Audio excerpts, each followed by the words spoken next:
'Twas the night before Christmas when all through the house not a micro was whirring, nor a click from a mouse. Big telly was ready for the men with no hair, joypads in wait on the arm of the chair. Duncan was nestled all snug in his bed, while visions of Commodores danced in his head. Dave finished reading a copy of Zap. He popped on his dust cover and went for a nap. Chris landed his plane on the deck with a clatter. His flight sims fell silent of radio chatter. Neil called time at the door of the cave and made sure his Segas don't rise from their grave. Amstrad's Ataris under moonlight they glow. They dream of the days when they were stars of the show. When what to my wondering eyes should appear but Father Aaron and his 8 reindeer. He sprang to his sleigh, to his team gave a whistle, and away they all flew like the down of a thistle. But I heard him exclaim, ere he drove out of sight, Happy Christmas to all, and to all a good night. High-resolution color graphics. This land of high technology. The revolution in technology that made the information age possible. Those kids are not afraid of computers. Visions of vintage video games. Retro computer collecting is retro. Sega thriller, Michael Jackson footage found. All this and more on a very Christmassy This Week in Retro. Up-to-date news for out-of-date tech. Hello everyone, it is indeed the night before Christmas, and Father Aaron joins us with, well, for those who have video, an almighty hat on his head. I'm hoping there are some headphones under there, Aaron. That's not the general size of your head. No man will ever know, Neil. Sometimes I get a little arrogant, you know. I need a big size hat to fit it all in, man. For those who don't know Aaron, and I'm sure many of you do, he is one half of the Amigos Retro Gaming Podcast. In fact, there's more than just two of you, because Duncan, who produces this show, is also involved in your show, isn't he? Oh, yeah. Yes. And Duncan's done all of our graphics for years and years. So, yeah, we've known Dunk for a long time. Nice. Yeah. So if you want another podcast that's as slickly edited as ours, then head over to the Amigos Retro Gaming for many podcasts that they do, lots of different subjects through the week. Well worth a follow. Are you all ready for Christmas, Aaron? Have you done your shopping? Well, I just finished up over the last few days. You know, the problem with going Christmas shopping is that I always buy stuff for me because I know what I like. And I like goodies, you know what I mean? And then everyone else just sort of like struggle. And then ultimately, I do the same thing every year. I go out and buy me stuff. Then I get on Amazon and rapidly buy as much crap as I can and have it shipped in the day before Christmas, brother. That's the way I always do it, you know? It's the way to do it. Yeah. Well, we'll come on to your week shortly, Aaron, what you've been up to. For me this week, I have decided to take 2 weeks off. It's the longest break I've had in probably the 5 years that I've been involved in doing my YouTube videos. So after today, I've got a bit of an admin day and then just decompressing for a couple of weeks. That's the plan. But you know what Christmas is like. You get pulled from pillar to post to different family houses and whatnot. So before I know it, it'll be over. But I'm looking forward to relaxing. And I've started off by revisiting some old games, some of these RTX versions of games that have come out. So I've played through Quake 2 RTX. I've played through Portal RTX. If you haven't guessed, I got a new graphics card recently. So I'm just trying all these things out. And I'm trying a game now called High on Life. It's very not safe for work. Have you guys seen the trailer for that? No, very not safe for work in terms of the language used. There's good humor. It's a first-person shooter. The weapons are all alive. They've got eyes and a face, and they talk back to you when they're using them. So, for example, there's this psychotic knife that just wants to stab everything. Of course, he's Australian. He has an Australian accent. It's got amazing graphics. This thing looks stunning, and it is great fun to play. But it did bring a few questions into my head, and it's a question that could probably take over the entire podcast for the next hour. But it felt very much like Duke Nukem in its delivery, even though it was a modern, brand new game. It didn't feel like an entirely new game to me. And it got me thinking, is this just kind of a natural side effect of a creative industry maturing? So, for example, films can feel like a mix of many films that you've played before them. Songs, live forever. They just get remixed and remade if it's a good song. So have video games now reached that same plateau where it's incredibly hard to stand out as a groundbreaking original game, but that's okay. It's totally okay to feel like a familiar game, even though it's a new game. Dave? It's not really fair you asking that question because none of us have time to answer it. No, I know. The show I know. For the ages. Yes, though. Yes. Yeah, you think so? Yeah. Yeah. Anyone else got any thoughts on that? Yes, I think yes. Yeah.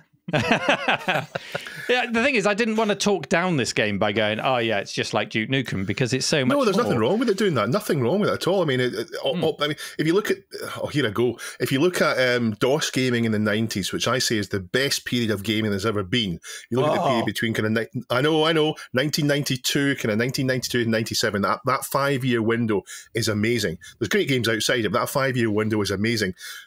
Lots of things just hadn't been done before. They had the opportunity with hard disk, super VGA, sound blaster, digitized sound, the opportunity to do things that hadn't been done before. So they did all sorts of things. And you can't then say, well, because it's been done before, you can't do it again. The Simpsons did it before. But then this game really stands out in the quality it takes the voice acting to and the storyline. So it's got this familiar thread and feeling under it, but a whole new experience on top. Yeah, okay. That's just what I was thinking about, but we'll just stop right there because, like you say, we could talk about this particular subject forever. Now, I'm really worried because I'm looking at the show notes as we come to Aaron, and there's just a line there that says, Christmas in prison. Aaron. Well, you know, I work for the Kentucky State Police, if you could believe that. And I go around to all the prisons and work on their toxilizers. These are the things that people test to see if someone's drunk, right? Right. So... and it gives me an interesting look at what's happening. I was just in a prison last week, and I was thinking about it when I was looking at these notes, and because I come in and out of prison a lot. And these prisoners, of course, it's Christmas in prison. All these guys are in here for a while. And so this particular prison, they build all the floats for the Christmas parade. And so every time I go in there at Christmas time, they've got, and these guys are tremendous. A lot of them are tremendous woodworkers and decorators and painters. Never seen decorations that were so nice, and they've got a huge garage where they build all this stuff. This same prison has got a greenhouse. They grow all sorts of plants and stuff in there. They make their own food. So it's nice to see that these guys can be industrious while they're in the joint. A lot of these suckers are in because they, screwed up. The drug problem is a big deal in Kentucky, and so some of these guys are master carpenters, So when I go by there, every year, I actually it's the one prison I look forward to going to. It's right around Christmas time. The other one's not so much, as you can imagine. Is there any access to video games in this prison? No, I've never seen any video games in these places at all. I mean, I don't know. Maybe somebody has a Game Boy or something in there, but I would be surprised, man, because some of these places are pretty rough, man. Yeah, because I've in recent years, I don't know if this is still the case, I've seen people go out their way to try and collect prison consoles, and these are consoles and TVs as well, which are transparent in their casing, so you can see what's inside them. Sure. I haven't seen them lately, but for a period, it seemed like everyone was trying to get hold of these things. Are they still a thing in your prison? Transparent technology? No. No. I've not. Now it's funny because at Boat Fest last year, our buddy Rob O'Hara he had a transparent TV, transparent speakers. He's got a full set of stuff that came out of prisons, so they definitely were a thing. I don't know in Kentucky. There's no TVs in the rooms or anything I ever saw. So, I don't think I've ever seen that there. Were those Rob's own prison TV stuff? Oh, yeah, he was in the joint. He did a spell in the joint for money laundering. Oh, no, he didn't. Of course not. No, they bought those off eBay, I think. Yeah. So, Chris, hang on. Sorry, Aaron, there's another note which says Hot Rod Santa. I love your notes. Christmas in prison, Hot Rod Santa. That's the way we do it, man. We have here in Hurricane every year, the city springs for Santa Claus to drive all over town. I don't know if does that happen anywhere else. I don't know if and so Santa is on the back of this flatbed truck, and he visits every neighborhood in Hurricane, and he came around this year. Me and the boy always go out and check him out as he goes by. And for whatever reason this year, he's flanked by fire trucks, and he came around about 8:30 at night over here, and he went by us so fast. I don't know if he had another calling somewhere. Maybe he had to get back to the North Pole. But all I saw was just this jingly blur as it drove by in front of us. The kid wasn't too disappointed though, because some candy fell off the back as he swung back. So maybe he was in a hurry to get out of my neighborhood. I don't know. Yeah, we do have that over here. Generally, a local charity will drive a Santa around on the back of a trailer with Dave shaking his head. We have it down here. And you go out and you toss some money into the buckets as they drive past. But there was a video doing the rounds I saw this morning on social media of a UK street that Santa was coming down on a trailer, and the guy in the truck had a loudspeaker and a microphone, and he was just saying, "Sorry everyone, we've got clutch problems," and just zooming past. He couldn't slow down. Crazy. Chris, how's your week been? Yeah, good. I did my homework, Neil. I played Xenon 2 CDTV version. I played it on Did you also? Yes, I did. Did you play it on the... You did, good. Well, I didn't play it on the STE. I watched a video of it being played on the STE. Good enough. So let's talk about it playing, because I didn't know you could play some CDTV titles on the CD32, so that was an experience.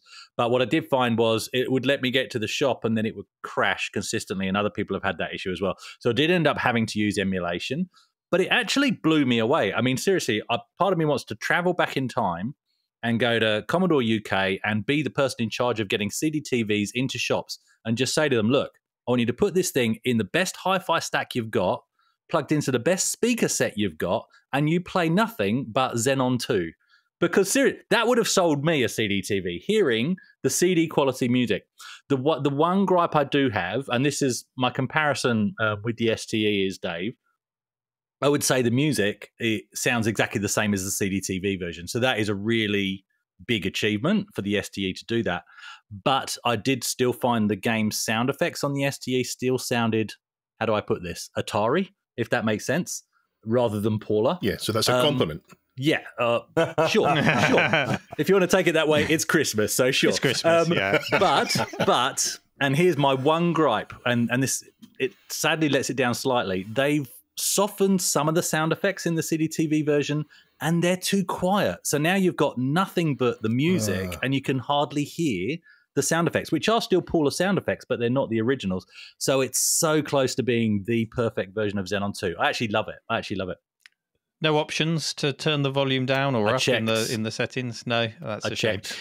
Just on the subject of Xenon 2, there were quite a few comments when we were speaking about it, about just remembering the context of when we were playing these games. So, for example, 1989, when Xenon 2 came out, even though we sort of complain about it now and we did in the following years, it was pretty mind-blowing when it came out, what it presented to us. That's what matters for it, yeah.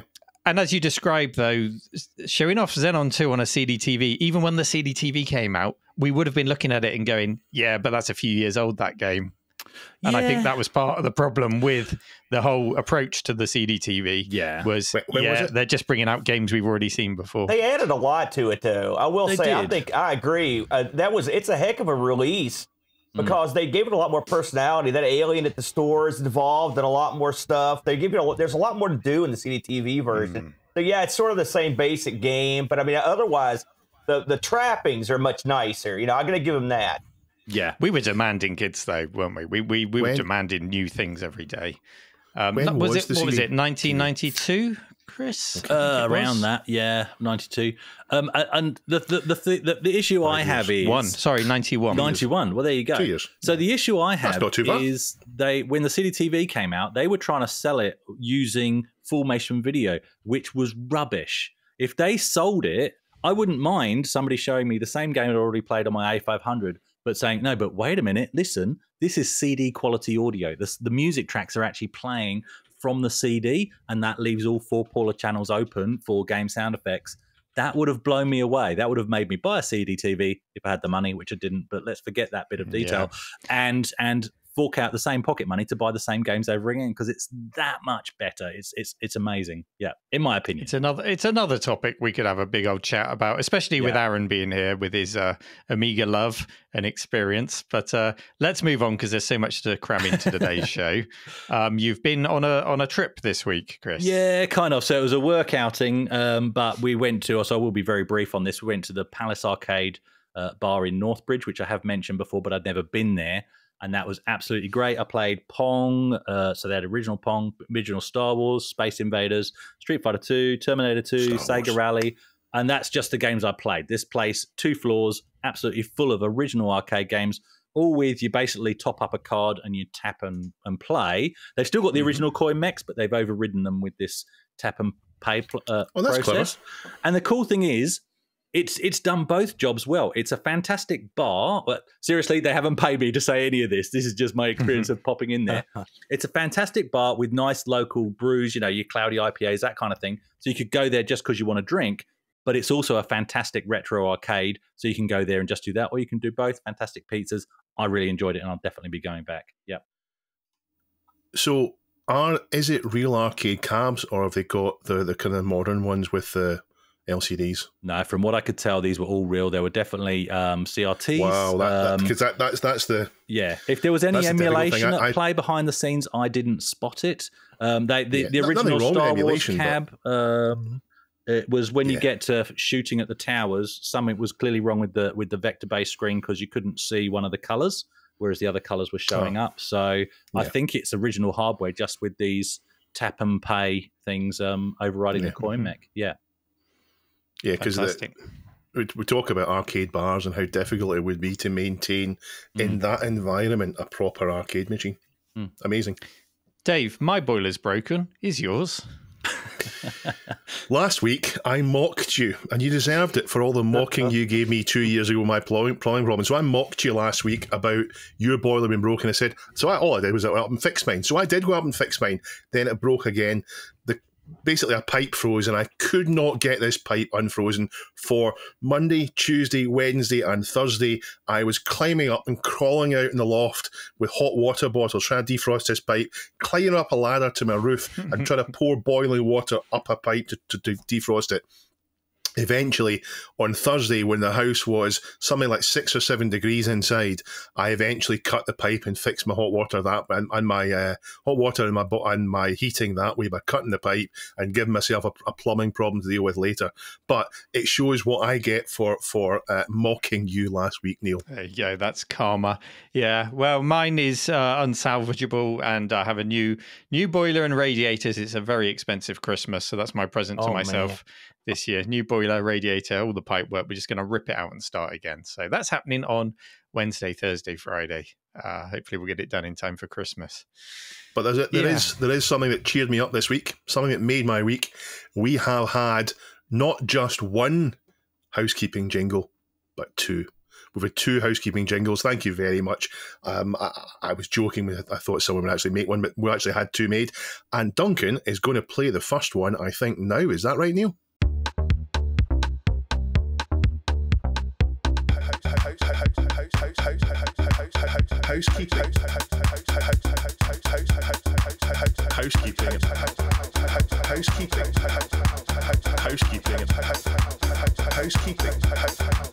Housekeeping. It's your favourite part of the show.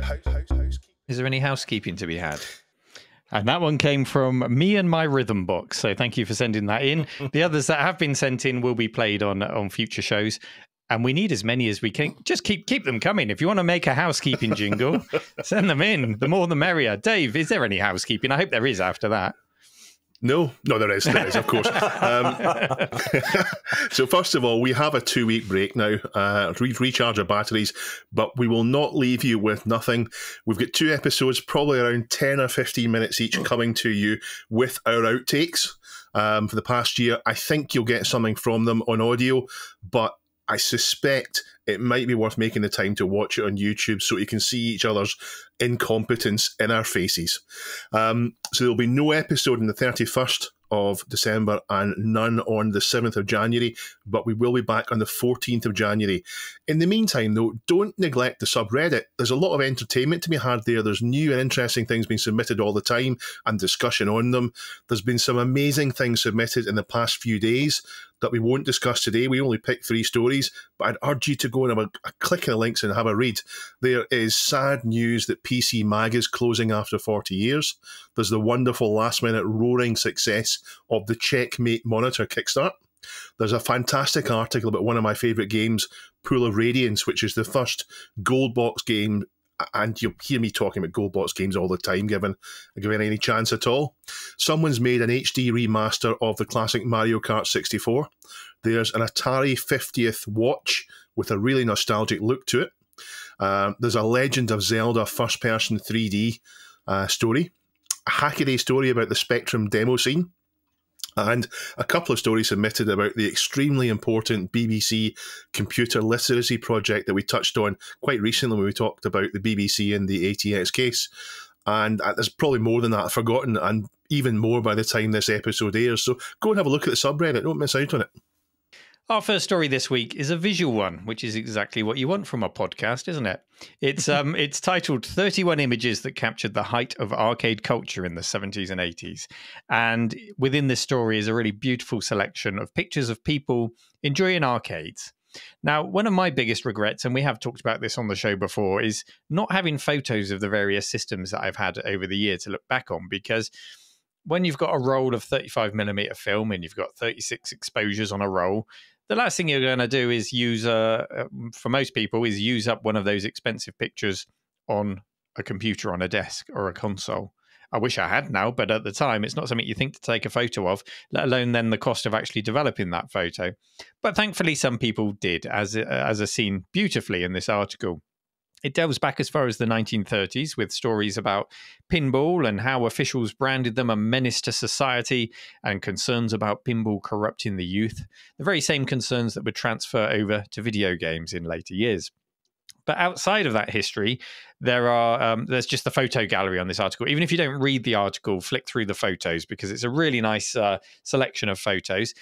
It includes games such as Man-Eater, which is that arcade cabinet from the mid-70s that's shaped like a shark's mouth. And there's a picture of Steven Spielberg posing next to it. And I don't know if any of you caught the story this week in the news, but Spielberg was in the news this week expressing his regret for any harm to sharks that his Jaws movie may have done over the years. A little bit late for that, maybe. What's it been, 45 years, 40 years? I've been terrified of them my whole life just because of his film. Yeah, they don't have a great reputation, do they?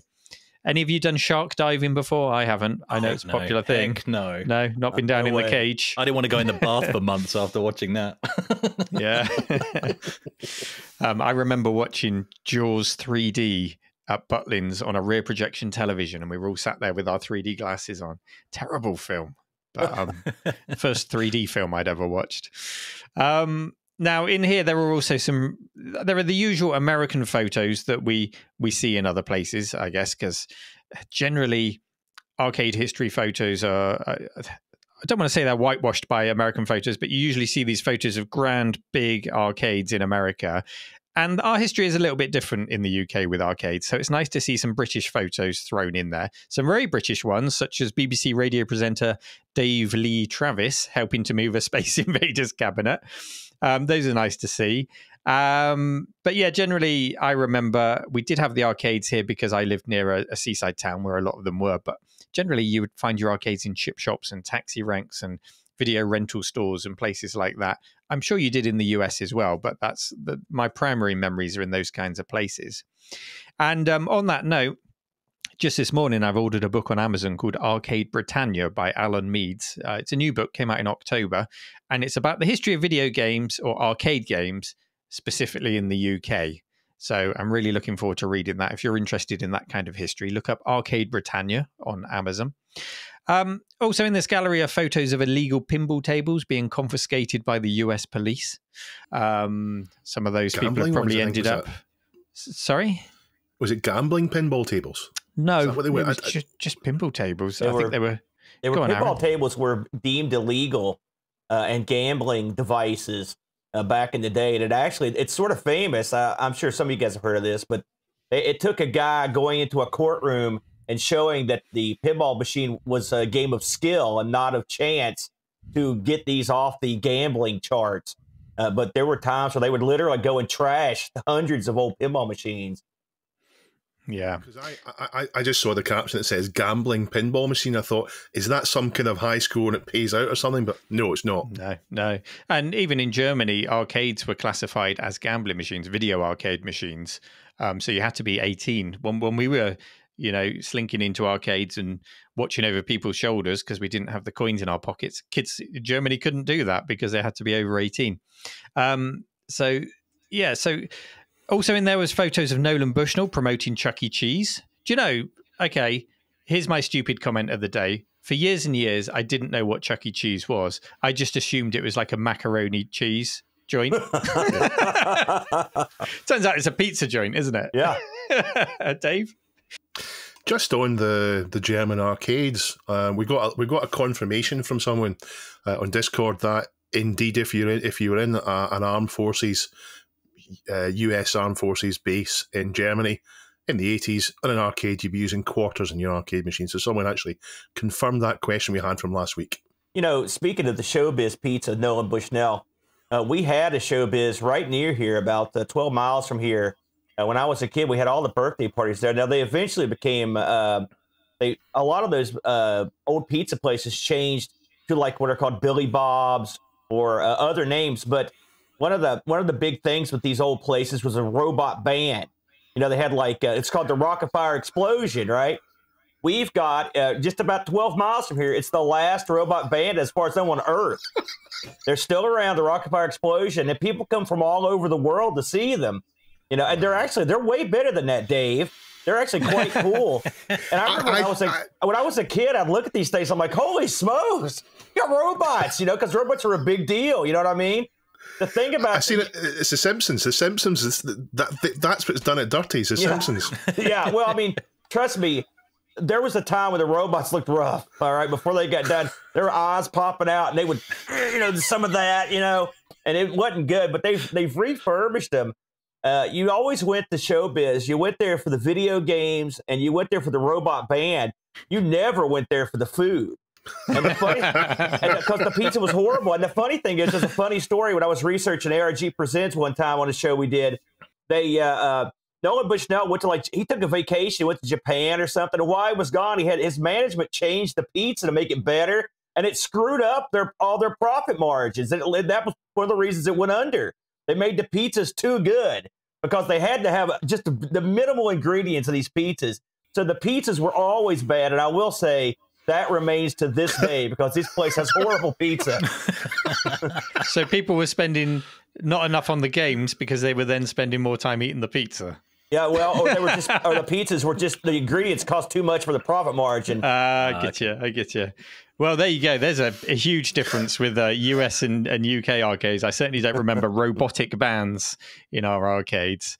In the picture with Nolan Bushnell at Chuck E. Cheese, there's also a beautiful Key Games Sprint 2 cabinet just on the right-hand side of that photo, which is the very same cabinet Alex is currently restoring down in the arcade archive. If you haven't seen his video, he's done an amazing job. This cabinet was painted over with thick black paint, and he's miraculously managed to restore the original artwork from under the paint. So there's a link in the show notes if you want to go and see that. It's a really beautiful reveal moment in that video, and he's got more work to do on that. So Dave, this article in particular, did it teach you anything you didn't already know? I mean, we've already learned about robotic bands, so we're learning things we didn't know about. Or did it trigger any flashbacks for you? Yeah, well, people were apparently a lot better looking in arcades than I remember, at least according to these photos. But as you get towards the end of the photos, they do look a bit more familiar. The arcades that I remember are either my local ones, and I don't live in a big town, but there were three arcades in my hometown. They're not very big, they're dingy, there's smoke everywhere. You couldn't really see the artwork on the cabinets. They were all crammed in. You certainly couldn't see the size of any of them. So the most you could see is a marquee at the top, if the bulb was still working, and it wasn't, it hadn't faded completely. Or the big ones that I saw when we went on a holiday down to Blackpool, we always stayed in St Anne's, so there was always arcade machines, a few amount in the hotel, Neil. Just thinking about the looks of these arcades, and in particular the Sprint 2 one, which was painted over black. Yes. One of the theories is, now I think the origins of this particular Sprint 2 arcade are Disney, and somebody said that in Disney they painted all the side art black for whatever reason. I don't know if that's something you've ever heard, Aaron, over there. Is that? I have. There are places that you have their arcade machines to basically look uniform, right? I don't think there's anything beyond that. It's not like there's anything offensive on the side of Super Sprint 2 or whatever. I came across a lot of machines that were painted back when I was really heavy into coin-op collecting, but most of the time they were stripped. They were simply painted because they stuck another game in there and just reused the cabinet. And getting that paint off, I got to give credit to your guy, because getting that paint off is no fun. It's a difficult and disgusting task that I wouldn't wish on anyone else. It is. Well, it wouldn't surprise I me if Disney made that decision. Disney are well known for a huge amount of attention to detail in their parks, every little detail. So if they've decided they want to make them uniform, that would make sense. Yeah. Anyway, Dave. Yeah, I won't spoil the video, but they come up with a method to remove it, and it's magic. It's absolute magic. If you didn't see it happening, you'd think he was lying. But the other arcades that I remember, the ones in St Anne's Pier, in the traditional British summer holiday pier, which is a wooden thing that goes out into sea. It's not used for ships. It might have been in the past, but it's just got ice cream, candy, floss, and loads of arcades. A pleasure pier. Yes, and of course in Blackpool, the big town next to St Anne's, where there was loads of arcades. It's a while since we've talked about Stranger Things on this podcast, but I'm going to go out on a bit of a limb here and say that what we see in these pictures and coverage of arcades, etc., is through rose-tinted glasses, and it's all just a bit more real than reality ever was. It's all a bit. The colours turned up a bit. But what I'm looking forward to is a documentary that I backed in Kickstarter called Arcade Dreams. Amiga Bill's involved in it. I think it's due out next year, although I don't read too many of updates on Kickstarter in general with things I've backed, especially when everything's going on in the supply chains. I just like to sit and wait and try not to hang on their every word and wait for it anxiously. I just wait and see what comes. But yeah, these photos are great. Go and have a look. Even if it's just the photos, just have a look at them. Read the article as well, but the photos are great. Just on the topic of documentaries, I should point out that there was a YouTuber called Bastic B 64K. I don't know if you've come across him. Has put out part 3 of his arcades documentary on YouTube. It's called Arcades: The Universal Language. We'll pop a link in the show notes. Part 3 alone is over 5 hours long. This is one of those long format YouTube videos that are popping up from time to time. Certain people seem to be really into these long format videos. So if you want, if every part's that long, you're looking at a 15-hour documentary about arcades, then that's where to find it. Arcades: The Universal Language. Check the link in the show notes. Aaron, you were there, man. You were there. Yeah, what was it like? Well, yeah. It's funny, Dave was talking about how beautiful these people were. I think that's probably the reason you have photos of that pinball machine or arcade machine. They weren't taking pinball machine or arcade machine photos, brother. I think Dave was talking about Dave Lee Travis in particular. No, not so much. Although he's got a nice name. Yeah, I was around. It's funny to look back at, because arcades changed from when I was a little kid to when I was a middle, 12 or whatever. In the old days, we used to see a lot more mechanical stuff, fly the helicopter in the domed thing, or the marksmanship stuff, and then pinball machines, of course. And as things changed, you got a lot more arcade machines. But it was more of a laid back atmosphere. You really had two sort of arcades. You sort of had the like almost like a camp arcade, like the people in the pictures that come in with no shirt and shorts. They were just chilled out. They were playing games. You had that. And then you had more of the seedy, dark, real dark arcade where people would come in suits and stuff. And I mean, that was a thing. That I hear people talk about that, but it's true. I used to go to arcades and see people come in suit and tie all the time and play games. It was a lot of fun back then.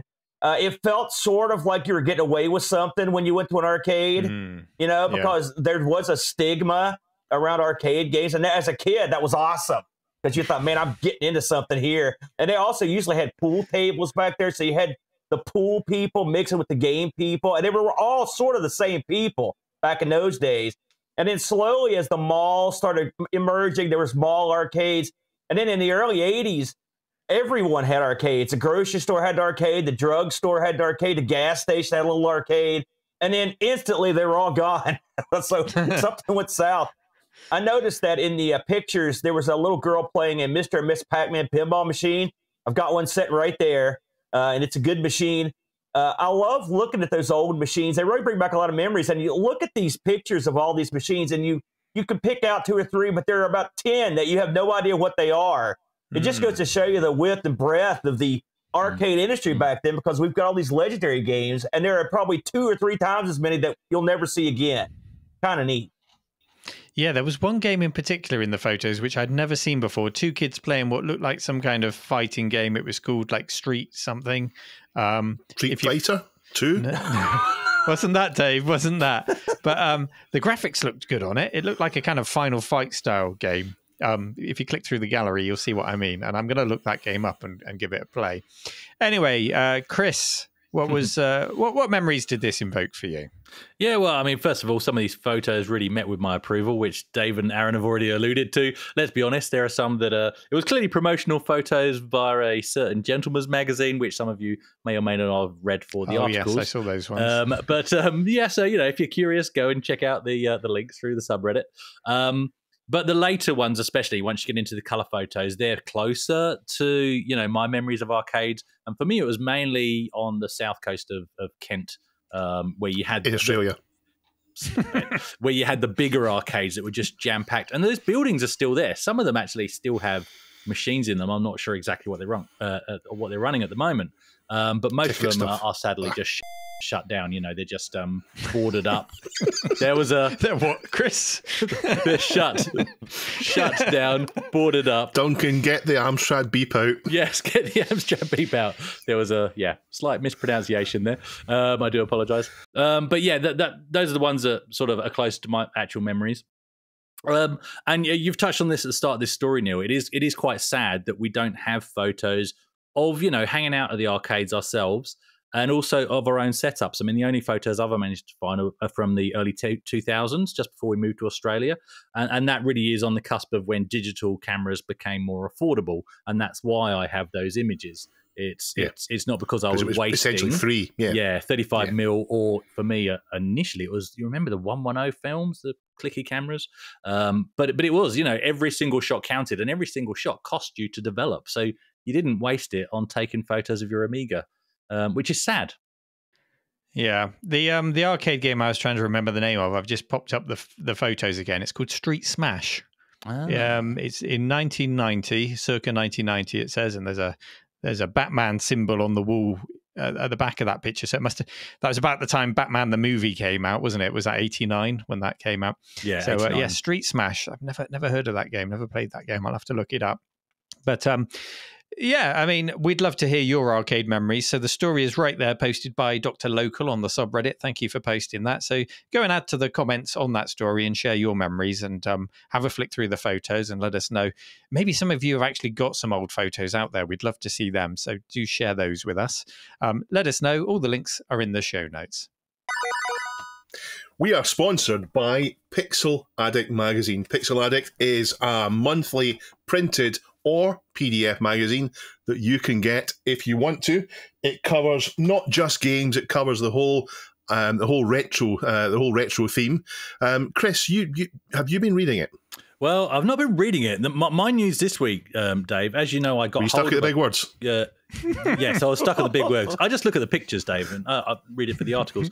Anyway, no, look, as you know, I managed to pick up one in Perth, which I was surprised to find, and that was fantastic. But that shop is about a 15-minute drive away. I walked to my local newsagent, same chain, so it's Lucky Charms if you're in Perth.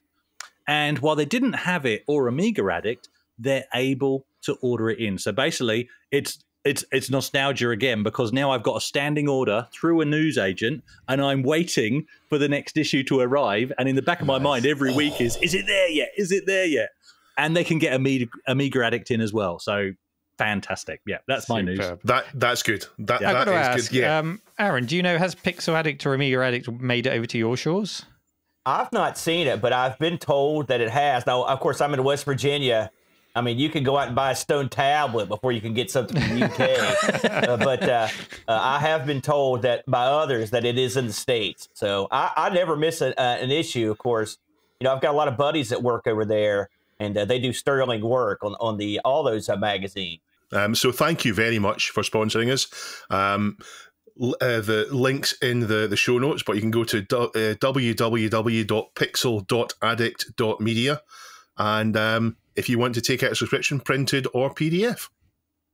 So, before I unwrap this next story, guys, I have a question for all of you. Roughly, when did you start collecting old computers? Well, I've been into emulators and retro since the late 90s, but it took until 2019 when I realised that I was going to buy a house and not live in a flat that I started buying them. And of course I went wild, as you can see from behind me. I bought all the stuff since then, because before then I just had nowhere to keep it and I would never entertain the idea. You know, I always thought collecting retro computers was kind of stupid, I'll be honest with you. And then I started doing it inadvertently. When we started doing Amigos, some folks would send us these computers that we didn't have access to, ZX Spectrums and Amstrad and whatnot. And then I kind of got the bug, because really the only thing I'd saved was my Amiga 1000, because I'm an old PC repair guy. So for me, when the PC was no good anymore, you just gut it, put a new motherboard in it, you know. And it never in my wildest dreams that I think people would want to save old DOS machines, for example, or old hardware. So it took me a while, but I've built up a pretty decent collection. I've been lucky. People give me stuff all the time. I've gotten somebody gave me a Coleco Atom. Somebody gave me, like I said, the Amstrad ZX. So we've got a pretty good collection going. The hardest thing is getting them all hooked up and trying to use them. That's a whole different story, but it is fun to collect them at least. Yeah, that's true. Neil? I've said it before and I'll say it again. One of my favorite aspects of Amiga's retro gaming is that US take on British hardware and hardware from other parts of the world, but you don't really get that on other US podcasts and channels. So that's one of my favorite things. Well worth checking out. And these guys have got a lot of respect for what came out of our country as well. It's not just, what is this piece of crap?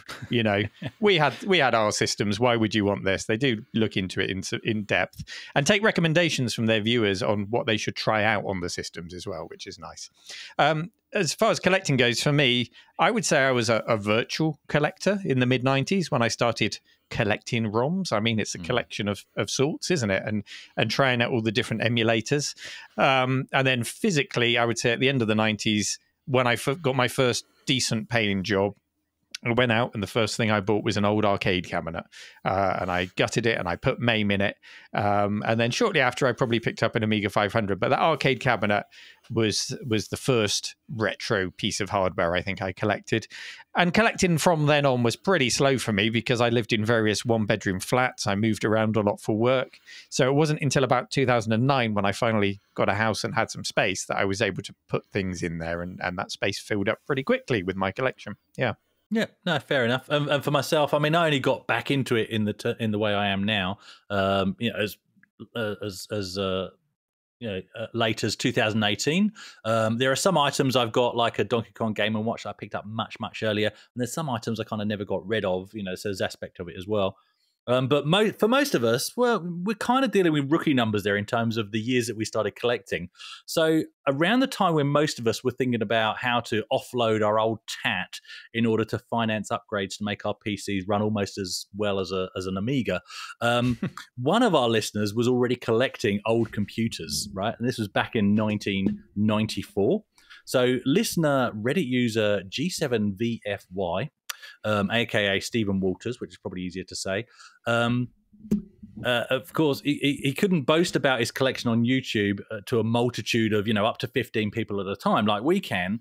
So what's a man to do to get his hobby out there? Well, go on the BBC, of course, and I'm talking about the TV station, and talk about his collecting habit to the entire nation.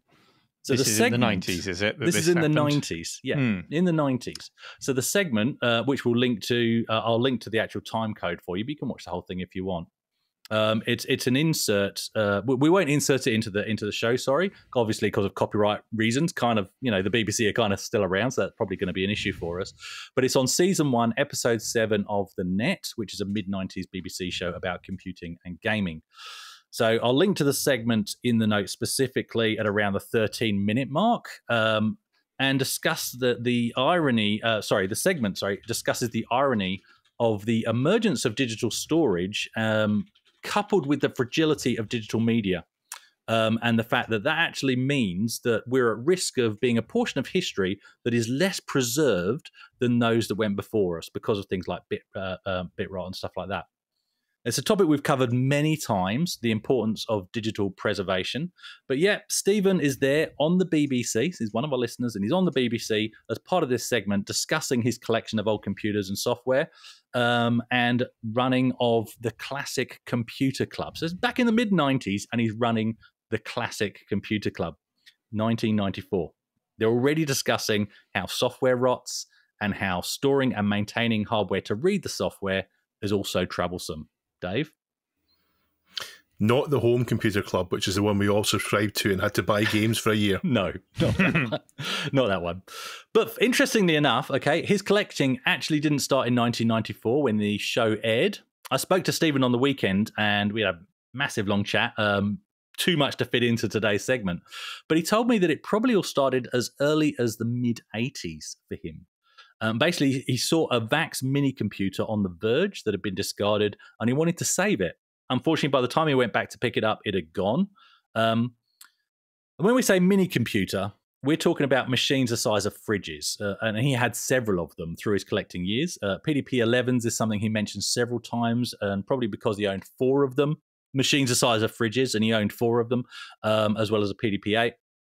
But that's what started the obsession for him, wanting to save machines from landfill. He recalled there weren't any museums doing this at the time, as far as, the way he tells it. Obsolete hardware and the accompanying documentation, which took up shelves in itself, by the way, was all just simply being dumped because it was out of date. Neil, were we behind the times? Were we behind the times? Doesn't make you feel like an amateur, doesn't it, as a collector, when you think about how far back he was going and collecting. And these things weren't even really retro when he was collecting them. I mean, yeah, sure, a PDP-11 was, a bit long in the tooth in the mid-80s, but there would probably still have been some banks and some, different supply chain people using them, bakeries or well, maybe not bakeries. I'm just saying that because I used to support a bakery that had an emulated like mainframe back end in the early 2000s. Like the way the system had been upgraded and upgraded and upgraded over the years, it was essentially still the original 40-year-old system, kind of adapted many times and used through a terminal emulator. It was hilarious. But some of the things he was buying back then wouldn't have been that old. And, all credit to him for having that foresight, because were we behind the times is something you can say about anything, really, when it comes to collecting. The thing is current, the thing is out of date, and then the thing is considered useless. And then suddenly the thing is a piece of history and worth preserving all of a sudden. It kind of sneaks up on you. And if you didn't have the foresight, the finances, and the space to collect these things, as this chap clearly did at the time, you then are paying a premium for it because it's popular and everyone wants a piece of it. So, yeah, it does make me think back to all of those car boot sales that I used to go to that were just table upon table of cassette tapes, 8-bit micro games mixed in with popular music, cassette tapes. Amiga 500s used to be commonplace on car boot tables that I used to go to, just sat out there. Yeah, there was all sorts. And if I'd had the foresight, I would have hoovered them up. If I had the money, if I had the space and the time, I would have hoovered them up. But until, I'm going to call it, the nostalgia hormone kicks in at a certain age, you just sail on past these things. Younger listeners, I'm talking to you. If your parent happens to be listening to this podcast and you're in earshot, take a bit of advice from some old bald men here today. Buy that boxed PlayStation 3 from your mate who only wants a few quid for it. Put it in your loft for 20 years. And then send a postcard to our nursing homes and thank us in 20 years that you've still got that in pristine condition. Dave? I think one of our friends in Discord, Mark Central, I think is it him that's talked about putting his kids' toys in storage once his kids kind of fed up with them, so that he does have the same toy to take out years and years later, so that he doesn't have the same experience that we have, where we want to find their own things, but they've been in a landfill for 30 years. I've done the same thing. And the box, I guess everyone wants the box. So I guess it's hard, isn't it? Because you don't want to take away the experience of your kid ripping open a toy excitedly. Yes, I got the thing I really wanted. You don't want to be that parent that goes, now, let daddy open that for you very carefully. We don't want to damage the box. Keep all the little cable ties that hold the wrestler's arms in the box, because we're going to put that all back together for you. You don't want to be that guy, but at the same time, I'm going to be that guy, aren't I? Aaron, what can you tell us about the scene stateside? Were people starting to think about preservation this early, mid-80s? Well, in 94, no. I mean, I never knew anyone that thought about that stuff back in the day. Now, I knew people that had old machines that just were shoved in closets and whatnot, but I don't know anyone that was like, I've got to save it. And I don't know anyone that had refrigerator-sized. I watched this video. I was thinking to myself, where's this guy live? because those things aren't just huge; they're heavy. I mean, that's go to the floor heavy. You know, it's real. You know, when I look back, I can only look at myself, and I didn't think about preserving anything. I looked at computers in two different ways. Stuff like C64s and Amigas, I kept around because they were more like commodities almost. It's a PCs that you could actually gut and reuse the stuff. I would kind of keep those around just to reuse the case, the power supply. So I've never thought about keeping them or anything. And a lot of times, for me, computers that was the ticket to getting the next better computer. You had to sell that one to get the money to move up the line. You know what I mean? You couldn't just hold on to stuff. Plus, where you going to put it? I don't know anyone that were keeping these around just in case, you know, for history or whatever. I mean, how do you know? I guess everything has historical significance. But it's hard. I mean, there are a billion different types of computers. You can't keep them all around. It's just the way it is. So I guess you have to pick and choose. I will say, me and my brother do a show called ARG Presents, where we've looked at old kit computers and stuff like the NASCOM or the Ohio Scientific Challenger. And when we did those shows, I learned a lot about them. And the fact that every computer is unique. The people that put these kits together had to make their own cases. They would make their own soundboards. I mean, it was truly an engineering feat to get these things to do what you wanted. And I've talked to people that own these things, and they look back on them real fondly because they're all unique. That's a computer I can absolutely see keeping around and holding on to. I mean, people would carve the cases out of wood and stuff, you know. I mean, really wild stuff. I don't think we could protect everything. It's nice that people are trying. But, I mean, I think for your average person, we could hoard a whole room of ZX Spectrums or C64s or Atari STs. But, I mean, we're not going to be going out and getting reel-to-reel stuff like you'd see in a 60s sci-fi movie. It's not going to happen. Dave, what about yourself? What are your thoughts? I'd like to say that my motives in what I collect are about preservation, but it's not true. The truth is it's all about me. I'm greedy. I want the best stuff for me.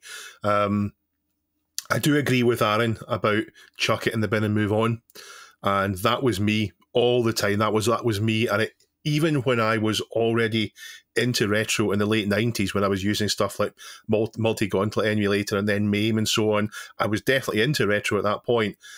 And I still had my box PC games, but at some point afterwards, they went in the bin. I don't think I chucked them out. I think my parents said, "Do you want these old things?" And I was like, "Nah, just bin them." So they did go in the bin. Neil? Even the guy that I bought that arcade machine off of that I told you about, it only cost me £50 to buy this arcade machine. He had a garage full of them just rotting away. He didn't have any, you know, he was amazed that anyone was interested in buying the thing. You know, that's how unloved they were. And they were an inconvenience to him filling up his garage, and he just wanted to make the space and get rid of them at the time. Yeah. Aaron?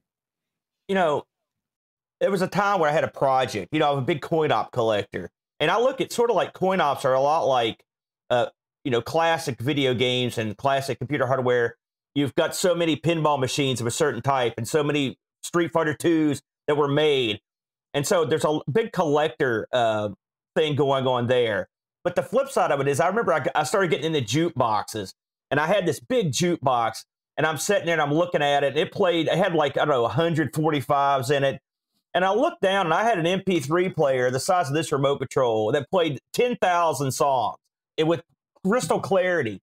And I just looked at this huge monstrosity. I'm just like, what am I doing? I don't know what I'm doing. And there's a fine line between avid collector and preservationist and madman. And I think you have to cross that line at some point if you're going to be a hardcore preservationist, which I am not. And I had to get rid of that thing. Huge, bulky, heavy, hard to move. I just couldn't do it. I had to draw the line. Yeah. And I think it's important to look at these things in context, not just in isolation. When we're talking about old machines, and that's what separates good documentary content from the one that we've seen. We've all seen the YouTube videos which just look like regurgitated Wikipedia rubbish. You need to know the impact it had on people's lives when they were able to play these games or build the computer from a kit or join up with other people and play games together. It's not important just to hear that it used a Z80 and a Ferranti ULA and a custom version of BASIC and CPM. You need to know this stuff, but you need to go deeper and talk about why that matters and what change it had for people. We've touched on quite a few reasons. They were talked about kit computers. We've talked about joining together with your friends in arcades. In previous episodes, we've talked about online gaming. I've talked about MUDs. We've talked about first-person shooters. Chris talked about that kind of thing, LAN parties, all the rest of it. That all matters in context with the preservation. So it can be a bit dry just to have a list of things, but you also need deeper stuff. You need context as well. But I think the good news for preservation is since that BBC show aired in 1994, we now have places like archive.org and Vogons and other sorts of places, and it feels that the information won't expire when a CD sheds its layers or a disc corrupting. It's going to be there forever, I think. No, it's true. Well, Stephen's an interesting chap with lots to say and many war stories. He worked for Micro Age, and he said that they were actually involved in making some of the PCBs. This is how he tells the story, for the BBC Micros back in the day, and hence their shop would get the stock of machines before anyone else. And he recalls the net result of that was they would literally have lines of people snaking out of the store and around the corner, just like, you know, you'd see around an Apple store on the release of the latest iPhone or whatever these days. This was to buy a BBC Micro in London, you know, and it was those similar scenes with no artificially created hype. This was literally people just wanting a BBC Micro before anybody else, which is crazy. There are various computer clubs that he was involved with back in the 80s and online forums in the 90s, and that's where he thinks the BBC TV channel got wind of him for the snippet that we've talked about today. Stephen has also posted a list of computers in the subreddit that he feels are falling into a lost history, and I'll include the link to that in the show notes as well, because perhaps some, you know, existing or budding YouTubers and commentators with an insight into these machines can be part of ensuring that they're actually not forgotten. It's an interesting list that he's got there. Some that I've heard of, many that I haven't, and that's why they're they're at risk of disappearing and being forgotten about, because I've not heard of the New Bear 7768, for example. But he does end the list by saying, and many, many others. Most of these were not games machines, but deserve to be remembered. And it's a difficult thing because when you're showing these systems on YouTube, games are the most convenient visual way of showing off the capabilities of a machine. So it's very easy to just talk about the games, and it requires a lot more research and work to demonstrate machines in a different way. For example, learning a programming language to show off what it's capable of, or, you know, productivity applications that you have to actually understand before you can demonstrate. So he makes a good point there, and perhaps that's why some of these things are covered less, because they take a much greater investment in time to be able to properly demonstrate and tell that story. Yeah. Yeah, it's true. And the fact that, like you say, you don't know the machines, I certainly didn't know them in the list. And that highlights the point, you know, they're in danger of being forgotten. So I would like to say to Stephen, you know, thank you so much for sharing this little 30 seconds of fame on the BBC, but especially for your time on the weekend and the chat. You know, maybe other YouTube channels that like to have people on for interviews, maybe touch base with Stephen and see what you can tee up. But this truly is retro inception. You know, it's great to see things like the ZX80, Stephen's first ever computer, clearly in shot in this BBC snippet in the mid-90s. It's possibly one of the very first on-screen examples of this crazy hobby that we find ourselves in, and it was on national television.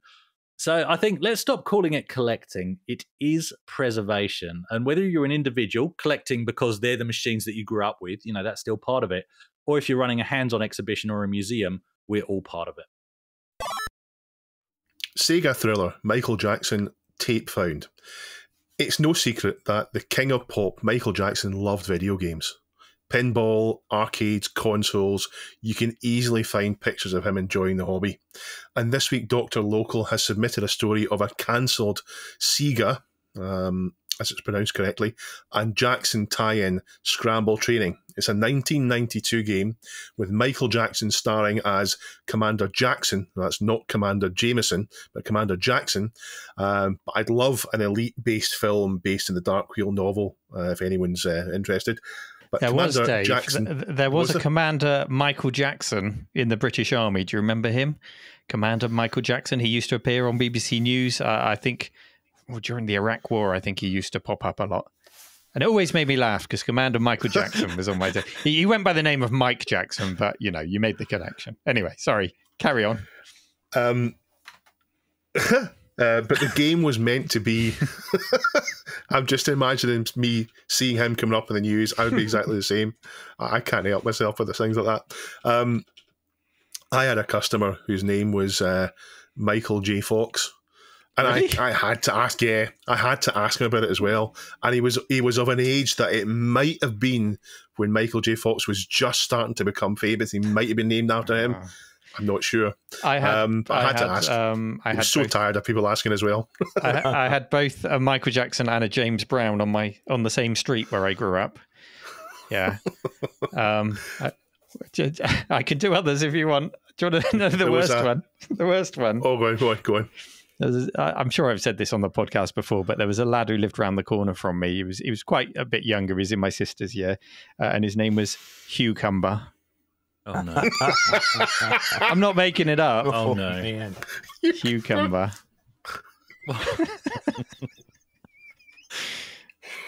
I did have a police trainer who lived in Lettsby Avenue. No, come on, you're making that up. Yeah, Lettsby, Letsby Avenue. And that's true. It's true. And I think when I made a comment about it, I think he was so sick of people saying it that he pretended not to know what I meant. Oh, okay. Anyway. I do one more for you, which again is true. When I was a young man. This is one of your favourite things, Neil. This is the kind of thing. It is, and this is my favourite. My favourite name is when the American boss came over to the company I was working for. I wasn't expecting him. You know this one, don't you, Dave? I think he came in and he shook my hand, and he was introduced to me. His name was Randy Neighbours, and I was a 19-year-old, and I don't know how I held it in. Oh dear! How do Americans call each other Randy? Oh yeah, Randy Neighbours. Does the word even mean? Does Randy mean what it means here in America as well? They just call each other that, and you don't. That's a real name. It doesn't mean it. No, it does. I mean, I know what it means, but no, there's tons of Randys here, tons of them. I know a Randy. I know. I'm not going to say who it is because he doesn't let his real name out. But I know someone's called Randy. Yeah, that's a normal name here. That's totally normal here. I was planning a holiday to America in a few years. Now that I know that there's lots of Randys over there, I might, definitely come over. Yeah. Anyway, sorry, Dave, back to the story. Michael Jackson. The game was meant to be a Laserdisc game with Michael Jackson in the FMV sequences, heavily leaning on him to promote it. The Metro article submitted describes it as a sort of on-rail shooter and a theme park ride with Michael Jackson as the narrator. Now, I'm not going to go into his troubled life, but around 1993 is when things started to go off the rails for Jackson, and Sega released the game without any reference to him in it, so they deleted him completely from the game, and it's only archive footage of people videoing the FMV sequences and so on that show that he was anything to do with it. The game itself doesn't seem to have made much of an impact in the world. We talked earlier on about arcade games that aren't very famous. This seems to be one of them. It's the only reason I could find anyone talking about it is the Michael Jackson connection, which was then deleted from it. So ropey footage of it has always been around, but in the summer, someone sold a tape, a British car boot sale, in a D2 digital tape, and I had to look that up, but it looks like a VHS tape slightly. It's a digital tape. And for anyone who's not familiar with the UK, a car boot sale is an event where loads of people turn up at a car park with stuff they want to sell. Usually they've got a folding table and they put it all in there, and the public browses around and tries to get bargains and haggle. There's loads of people who do it semi-professional as well. So if you go to a car boot sale, probably half or more of the people there will be people that do car boot sales every weekend. They'll buy stuff cheap on eBay and so on with the hope of selling it on. I've watched the footage on YouTube, and to be blunt, I don't think there's anything good in the footage except it's Michael Jackson. It's obviously Michael Jackson, and you can hear and see it's Michael Jackson.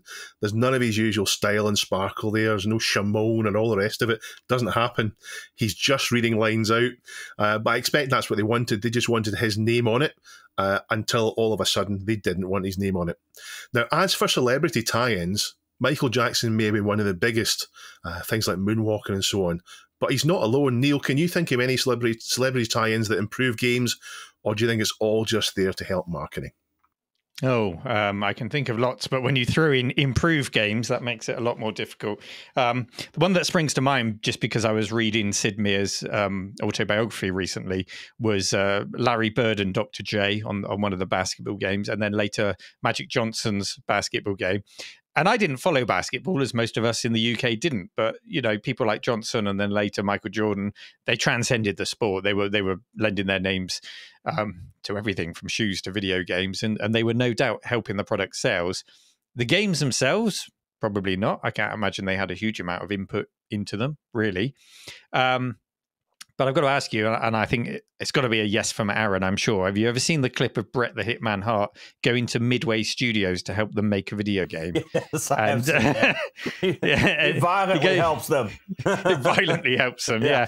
And he goes around the studio talking about how he's learned all about making video games and now he's going to teach them how to do it. He sits down with the programmers and tells them off for referencing null pointers and all sorts. So I think they hired him at EA, Reese. I think it seems like from what I've heard at Crunch Time, they bring in Bret Hart to yell at the programmers. It makes sense. I think he missed his calling.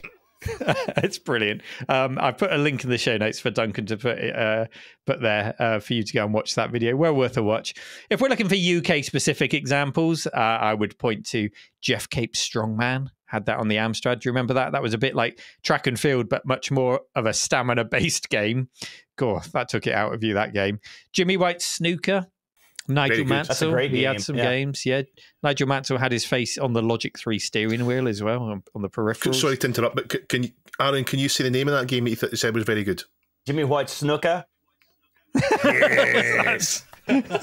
Snooker. I've heard a few people comment on that.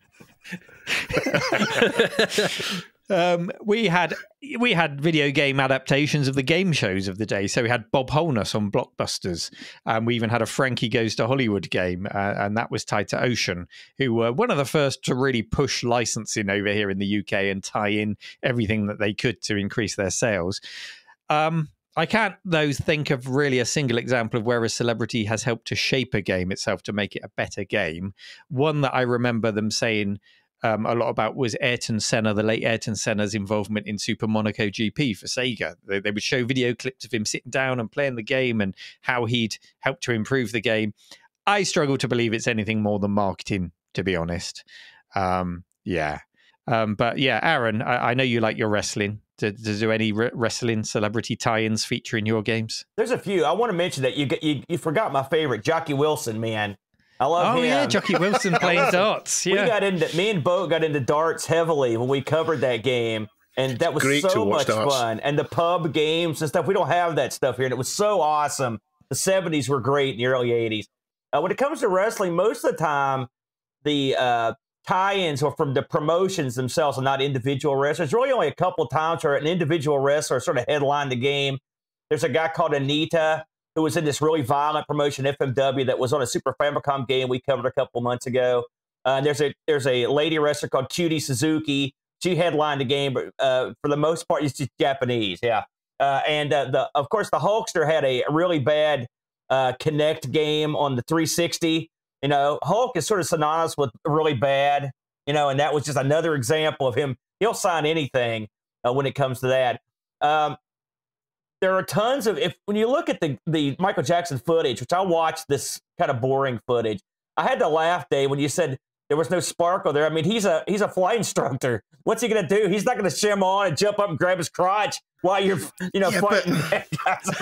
I know, maybe that's why there's none there, but you think Michael Jackson, you think, oh, what's he going to do? What's he going to do? Because he took pop music to another level with the things he did, and he's taken FMV sequences down to new depths with this. Well, I mean, listen, if you've watched any FMV stuff, there were tons of big Hollywood stars that got involved in FMV, but they were there usually playing characters, just like Michael Jackson was. Night Trap with Data Plato, Christopher Walken in Ripper, which was a really bad. You love those old DOS games. I'm sure you played that one. David Bowie and Omicron. They weren't. I mean, he didn't come out and say it's David Bowie, and he came out and started singing real, Young American. He was the, I mean, that probably would have sold better. He did the music for the game, though. Right, but he didn't say it was David Bowie in the game. No. Whereas Michael Jackson did. So there you go. But yeah, it's funny because Michael Jackson, this wasn't his first foray into games, obviously. He did an arcade game called Moonwalker. And, we owned this game. Me and my brother collected a lot of PCBs when you could get them cheap. And Michael Jackson got super popular, obviously. And this game, I sold this game to a guy in Japan for huge money. It was the biggest sale I ever had of anything that was video game related. So, I mean, and this was well after things went south for Michael Jackson. So clearly, he was still a big player. But, I mean, even that game is really weird and goofy. It's funny how weirdness and goofiness surrounds Michael Jackson in every endeavor he does. So this is really the most straight he ever played anything I ever saw him do. Can you remember how much you sold that Moonwalker PCB for? It was over $600, $600 US dollars. Now, again, nowadays, that's not a big number. But back when we sold it, that was a huge number because I think we paid like $35 for the board, something real cheap. So we did real well on that one. I wonder if there's any FPS or flight sims, Chris. Well, funnily enough, Chris, you get up. They're trying to put me off with sound effects again. I actually expected Neil would have mentioned this first one, which is, Mark Hamill, obviously, in Wing Commander. I'm surprised nobody's mentioned it. It's a big standout one. But I wasn't expecting anybody to steal my second one, which was Chuck Yeager. Oh, actually, you didn't. Sorry. In the notes, Aaron was going to mention Chuck Yeager, but I don't think you did you, Aaron? You skipped it. No, so that was of course very good not. of you. That'd be unprofessional. Yeah, but let's discuss that because you clearly have more insight into who Chuck Yeager was. So do you want to tell us? Because all I would be doing is regurgitating Wikipedia, Dave. So Aaron, give us the insight into Chuck Yeager. Chuck Yeager is a big deal. He's from West Virginia, which is where I'm at. The biggest airport in the state's named after him, Yeager Airport. Try not to fly in and out of there if you can because it's on top of a mountain. Because, Chuck Yeager was like a test pilot, and he was the first pilot that ever exceeded the sound barrier or whatever. He was a big time player, and he's super famous here. Do you guys even know who he is aside from his game? Did you ever hear of him? Yeah, I know of him I probably heard about him first because I used to play a game called Birds of Prey. And in Birds of Prey, you could fly the X-1, which was essentially a rocket with a person in it that was dropped from a plane. And that's what he flew when he broke the sound barrier. He basically sat in a rocket. Yeah. Cool. So his games were Advanced Flight Simulator Training by EA and Chuck Yeager's Air Combat. I believe those are the main two. But funnily enough, what I've raised, the fact that I didn't actually know who he was until I, looked him up on Wikipedia. I remember those titles, and this is where I think it does work, putting a name on a box. Even if you don't know who that person is, you suddenly start to think it has credence automatically. I don't know who Chuck Yeager is, but he's somebody big in aviation. Therefore, this game must be good. Neil? I don't know who Ivan Ironman is, Ivan Ironman Stewart, but he must be a really good racing driver off-road. That's a good point. Yeah, exactly. It kind of works. It didn't work enough on me because I have to say I didn't actually fall for it. I didn't buy either of those games, and I'm yet to play them to this day. So, yeah. Do you want a fun fact about Chuck Yeager's Advanced Flight Simulator? Go on then. They renamed it after the initial run from Advanced Flight Simulator because Microsoft threatened to sue them for using the words Flight Simulator in the title. Dear. So that's why it got renamed. That kind of thing happens even to this day. No Man's Sky getting taken to court because of the use of the word sky. It's insane, but that's a whole other topic. So, the only one that actually sprang to mind for me, other than those, was Moonwalker, which we've all mentioned. Funnily enough, I never actually played it because I wasn't into Michael Jackson, and playing a game about a dancer didn't really appeal to me. But what I do remember about that cabinet was it was always crowded. There was always somebody playing it, and there was always a crowd of people watching them play it. So it was a very popular game. It really is a good game. It's fun. I should try it. like you would expect it to be rotten. You'd expect it to just be a celebrity name slapped in a mediocre game, but it's not. It's really good. There is one tie-in for CPC that I did like, and it is not Super Gran. It is Super Gran. It was a tongue-in-cheek, deliberately bad TV program we used to have in the late 80s, I think. The game I'm talking about is Bruce Lee, which I love Bruce Lee in the CPC. It's a great game, even though I'm not really that into martial arts. Yeah, that's a great game. I love that. We used to play on the Atari. I'm a big fan of Bruce Lee from back in the day. So that was one of the early games I was like, man, I got to get on that. I think that was one of the first licensed titles, as I recall. I mean, it was a pretty early title. I think Datasoft put that out back in the day. The only other one, when I was looking over the notes here, and you were talking about the fluctuators, the only thing that came close, do you guys know who Buzz Aldrin is? Is he famous over there? Yeah, of course. I mean, you never know. Yes. We've got the moon here as well. He had a a game. I remember playing this back in the day, and I didn't play it long, but it was called Buzz Aldrin's Race into Space, where you try to beat you can be the Russians or the Americans, and you try to build a space program up. It's a strategy game. You know, again, I don't know how much Buzz Aldrin over here, he's just famous for punching that guy in the face out as he is going to the moon. Fake moon landings. Oh. Yeah, I have a signed book by him. I didn't get to meet him, but when he was doing a tour over here, a friend of mine got him to sign his latest book. So yeah, I'm quite proud of that. Very famous over book? Here. No, it wasn't a David Icke book. Oh, you've thrown me there. What was I going to say? Buzz Aldrin. Oh, The Race into Space. That was like one of the first generation of PC multimedia titles. It was, showing off video clips and things like that. That was a great one. But with regards to these Michael Jackson clips, just unless I missed it there, Dave, are they actually going to be used, remastered, repurposed for anything, or is that? Nah, they've just been found, and that's it. Yeah, they just exist, but they've now been found in a really high quality format that you can watch on YouTube. And I would suggest that people watch it for maybe 15 or 20 seconds, 30 seconds, no more, because there's really not much in them. In fact, it maybe epitomizes the problem with FMV games. They had this new technology. What did they do with it? Well, let's just use it. Let's just phone it in and see what happens.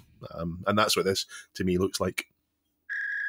Time now for our community question of the week, and it's a very festive one because last week we teased you with our packages, and today it's time to reveal our packages. So who should we start with? Dave, let's just have a reminder. No, because you weren't pre-recorded. We can't have a reminder of last week.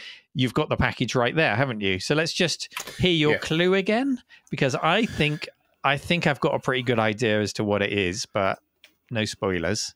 And it's not in the notes, by the way, for people listening. We don't know what each other's packages are. So this is, I said it's the same size as a double cassette box, which obviously means it's a double cassette box. And I said it was part 2 of a game that I got when I was a kid and that I've talked about on the show before. I didn't get part 2. So this is a game that I didn't get as a kid. It's a sequel to it. And I said it's something that exists outside of the gaming world in a big way. So, Aaron, would you like to take a guess at it? I don't know if you'll get it or not. Would you like to take a guess at it? I've got not a clue, Dave, what you've got there. No idea. Fair enough, fair enough. Someone did get it completely right. Someone got... DJ Chris Fury got it right. Can we guess? And okay. So did Generation Picture wasn't quite exact on it, but I think he gets the points for it. So let me unwrap it. Can I guess? Neil, Can we guess? What's your guess? Can we, Neil, my what's your guess is Fellowship of the Ring. Ooh. Close. Oh. Close enough, I think. Chris, did you have a guess? Well, I've just looked at the Reddit and you've just said who got it right, so that's cheating. So, Fellowship of the Ring was the wrong answer. It's actually the sequel to that, and it is Shadows of Mordor, which is Lord of the Rings Game 2. Nice. So I explained that as a kid, one of the first games I got in the home computer club was Lord of the Rings on Amstrad disc. It's a text adventure with rudimentary graphics. I loved it. I played it so much. It was great. And I didn't know this existed at the time, but this is Shadows of Mordor Game 2. So that was what I would have loved to have got as a kid for myself. There was a Fellowship of the Ring game, wasn't there? I haven't just made that up. Oh, yes, and that's the first one. So that's the first one. If I get it off my shelf here, it's the one that's got the fading box. It's got the novel inside it. It's like a video box, and the box is falling apart, and it's got the game on there. There's also a much slimmer one with the version I got, which is on disc. Okay, so I got my Lord of the Rings in the wrong order. Chris, how about you? Let's reveal your package. Yeah, well, mine's quite an interesting one. So just to remind the listeners especially that my main clue was a quote from the movie Total Recall, "Baby, you make me wish I had 3 hands." And a few people in the subreddit have had a close stab. There's lots of guesses around controllers. And in the YouTube comments as well, there's lots of guesses around controllers. Nobody, from what I can see, hit the nail on the head. So, Aaron, first of all, because you're new to the game, any guesses on what this could be? Again, I've got no idea. I'm completely at a loss. Neil, what's your guess?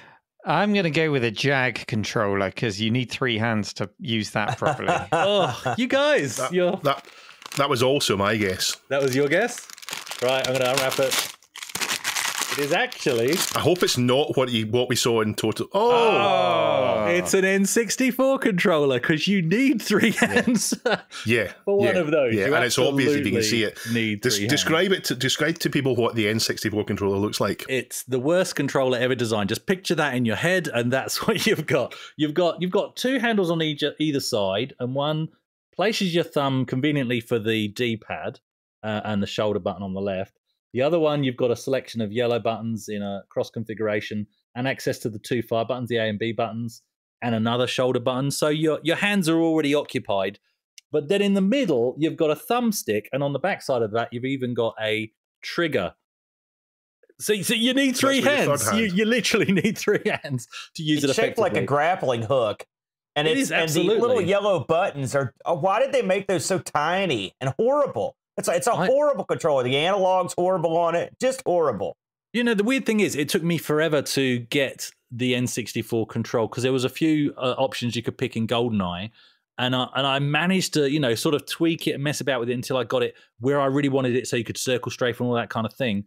And now that I've got one again, I've had it for quite a while, and I've got GoldenEye as well. I can't remember how I friggin' set this thing up. That's the only reason Neil beat me in GoldenEye, by the way, when I visited the cave. So on to Neil. Did you ever try and do it with 2 controllers? Because you could play GoldenEye with a controller in each hand on the N64. Oh, can you? I didn't know that. Yeah, give that a go. I might have to give that a go. Oh, so I see what you do. So you still... the person you're playing against, you steal their controller and therefore you win. I like your thinking. So we're going to have to cut away to my pre-recorded video for Duncan. Here is my package, and you'll remember that when you give my package a shake, it makes this noise. I think mine's probably the easiest of all for people to guess. Aaron, do you want to take a guess at what that package is? Oh, it sounds like you got a copy of Xenon 2. Oh, yes. There it is. Nailed it. It's Colin in the shop on Xenon 2 or Xenon 2, as you can see me unwrapping on the screen. Hopefully Duncan's put that footage in there. Thank you, Duncan. And I hope you've got a sherry on the go, Duncan, as well for Christmas. So those are our packages. And that leads us on now to, do we have anything to read out as a result? Because normally we read out the answers. Yeah, I mean, there's a few good guesses. So Frosty Cheesecake 954 guessed. He said it's a tricky question. They've all got hair gel. That's what he thought. We all had. Dave, are you in the subreddit? Do you want to go for it? And that was the most upvoted as well. Thanks, everyone. Generation Pixel. I wonder if he knew what he was saying when he said Neil's package needs put down. I wonder if he was referring to Rose Tinted Spectrum's recent brutal attack on Xenon 2. He said Chrissy's pack is a Jag pad. I think a Jag pad's not far off it. Yeah. Richard Shears says he's hoping mine is Ultimate Underworld 2. Richard, I played Ultimate Underworld 2 as a kid. I loved it. Neil's will be a new boiler, says Richard. I wish. DJ Chris Fury had a guess at a controller for a GameCube, so you did throw people with your controller, but Chris got the other two correct, mine and Dave. Yeah, so he's almost spot on. He said Lord of the Rings Part 2, which is exactly what it was. He said Xenon 2, which is right, and he said a controller for a GameCube. I mean, that's as close as you can get without being wrong, without being right. But it's still wrong. Ash Tuville went for Ultima 2, an N64 controller, so he got that right. And a speak and spell for me. He said not even remotely close with that. That'd be a very broken speak and spell. I did also like the comment from, which actually Stephen that's put that up. He said, watching this old, so they got nothing. And he's put a link to the YouTube video, which I checked out earlier, and it's about the postal strikes in the UK. He's basically saying they can't have anything for Christmas because there's a postal strike going on. Yeah. So thank you everyone for taking part. And I would encourage you, if you've got a little bit of free time, a bit of time off over Christmas, to go over to our subreddit, as Dave said earlier, explore the stories, enjoy a bit of retro news there, and participate by leaving comments or submitting news stories for us to possibly talk about in future episodes. Our new question of the week, which will be pinned, is very simple. If Santa could bring you anything retro related this Christmas, what would it be and why? What do you want to find under your trees? It would be Aaron this Christmas. That would be my Christmas present. You got to pay postage, Dave. Aaron, thank you so much for joining us. Just remind us where people can come and find you over Christmas for a bit of extra entertainment. My house. Yeah, thanks for having me, fellas. I had a good time. You can catch us on YouTube, Amigos Retro Gaming. We're also, if you just search any of your usual places that you download podcasts for Amigos Retro Gaming or ARG Presents or any of the flurry of shows that we do, we'll come up. You can't miss us, brother. Go and find those guys. Make sure you subscribe to them. That can be our Christmas present to those guys. The Atari ST show. Yeah. The Atari ST show. Oh, yeah, they do an Atari ST show. We're looking for some good game suggestions. Quick. That's the voice of a desperate man. You've asked for them. I will help. I promised Bo I would help. So I will help you suggest good games. Thank you, everyone, for listening. We hope you have a wonderful Christmas from all of us here, from Duncan, from Chris, from Dave, from Aaron. Have a magical Christmas. Take care, and we will see you. And do enjoy the outtake shows that will be released over the Christmas period, and we'll see you early in January. That will escape during the Christmas period. Yeah. Take care, everyone. Merry Christmas. Bye-bye. Cheers.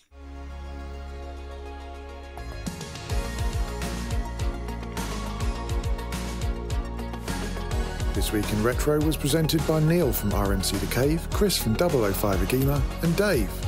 It was produced by me, Duncan Styles. The podcast version of the show is available through your favourite podcaster, including Apple Podcasts and Spotify, and the video version is available on the This Week in Retro YouTube channel. Join our community subreddit at r/thisweekinretro to suggest and vote on the stories we cover on the show. If you watch This Week in Retro on YouTube, please give us a like and subscribe to help us reach new viewers. If you enjoy our show and would like to support it, then please check out the link to our Patreon page in the show notes or description. Thank you for listening, and we'll see you next time for more up-to-date news for out-of-date tech.